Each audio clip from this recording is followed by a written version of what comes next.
یاد رکھیں ہماری اولاد ہمارا غلہ نہیں ہے، ہمارا ریوڑ نہیں ہے، ہماری اولاد اللہ کا غلہ ہے، اللہ کا ریوڑ ہے۔ ہم صرف راعی ہیں، ہم صرف چرواہے ہیں۔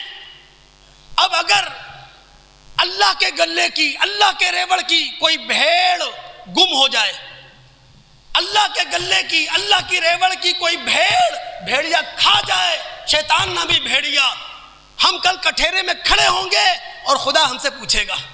یہ بات ہمارے رسول نے کہی، بخاری مسلم کتاب الامارہ کی روایت، کلکم راع وکلکم مسئول عن رعیتہ، تم میں سے ہر شخص ذمہ دار ہے اور اس سے اس کی ذمہ داری کے بارے میں پوچھا جائے گا، باپ سے اس کی ذمہ داری کے بارے میں، ماں سے اس کی ذمہ داری کے بارے میں۔